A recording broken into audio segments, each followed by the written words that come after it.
Well, we've got a tremendous religious freedom victory. The U.S. Supreme Court said today that the state of Colorado cannot compel a Christian graphic designer to create websites celebrating gay marriages. It was a 6-3 decision. It was released this morning. The court ruled that the state civil rights laws do not require Lorie Smith of 303 Creative to design websites that goes against her sincerely held religious beliefs. This is a landmark win for religious freedom. It has significant ramifications. And joining me now to discuss this is Jonathan Scruggs. He's a senior counsel and vice president of litigation strategy at the Alliance Defending Freedom, which brought this case on behalf of 303 Creative. Jonathan, welcome back to Washington Watch. Glad to have you. No, thanks so much for having me. Well, listen, what a huge, huge victory. And so let me just begin by saying congratulations. Thank God for you, for Alliance Defending Freedom.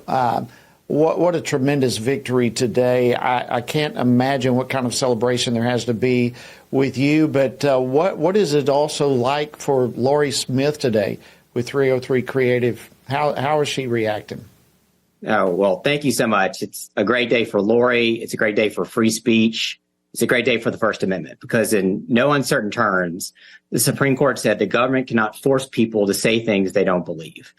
And that's good news, as I noted, for Lorie, but it's really good news for all Americans. It's good news for atheists and Muslims and Jewish Americans because no one should be forced to say something they don't believe. No, the government shouldn't force LGBT web designers to create artwork that violates their core convictions. And that was Lorie's argument before the Supreme Court, that these freedoms that protect other Americans should protect her as well. And the Supreme Court resoundingly agreed.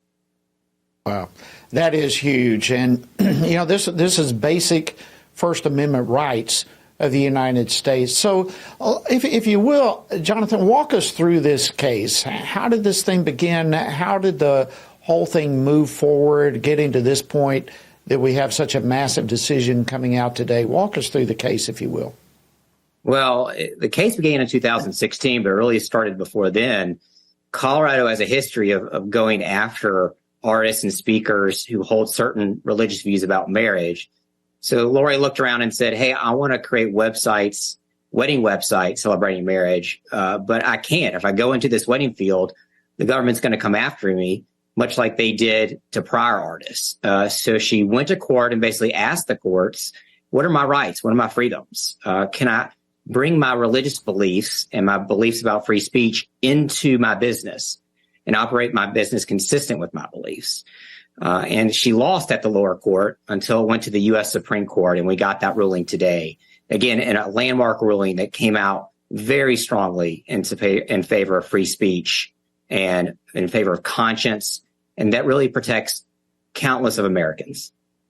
Well, it really is a landmark decision, and I want to get to that here in just a moment and dive into that, just how significant this outcome is.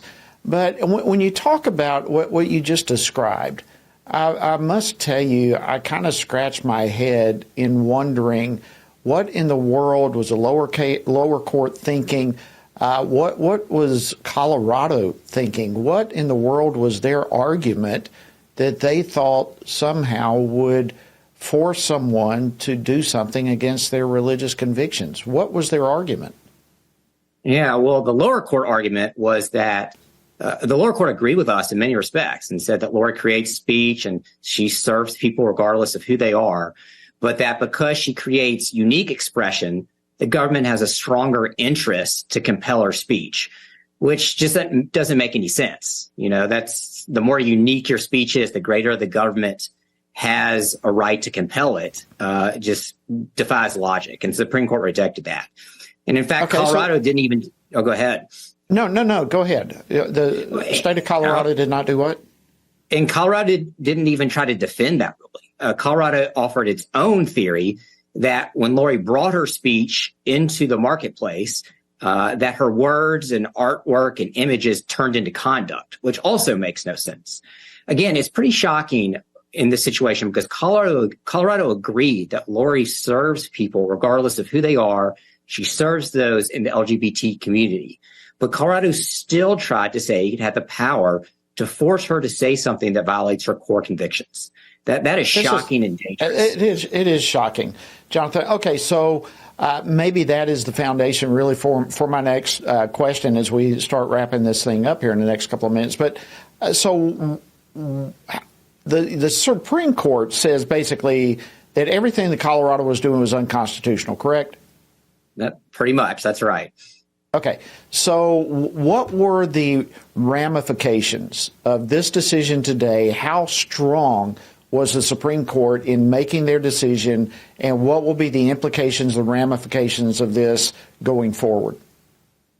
Well, it's a very strong and powerful opinion in favor of free speech, like I said. So it's going to protect countless artists, countless creatives, people who want to express ideas in the public square and in the marketplace. Now, one thing this opinion doesn't do, it doesn't justify discrimination. Again, free speech and anti-discrimination laws can coexist, and they have coexisted. All this decision means is the government can't force someone to say something they disagree with. So hotels and restaurants continue to have to serve people, much like our client does, regardless of who they are. It just means that no American has to be forced to say something that violates their core convictions. So this is going to set forth a pretty significant precedent for religious freedom. Is that correct? In free speech, and many times religious freedom and free speech overlaps. So yes, that means that people can go into the marketplace in the public square and say, these are my religious beliefs about marriage, that marriage should be between a man and a woman. But it also protects other people's views, and that's rightly so. Again, the government shouldn't compel the LGBT artist, the Muslim artist, the Jewish artist, right, or the atheist artist. It's dangerous when the government has that power to do that.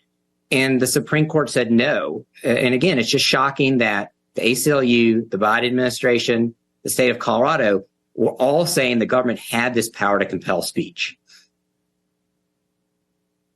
Wow. Well, Jonathan Scruggs, I want to thank you again and all your team there at ADF, Alliance Defending Freedom. Fantastic work, and we're just rejoicing with you all. Thank you for joining us on Washington Watch this evening. Thanks so much.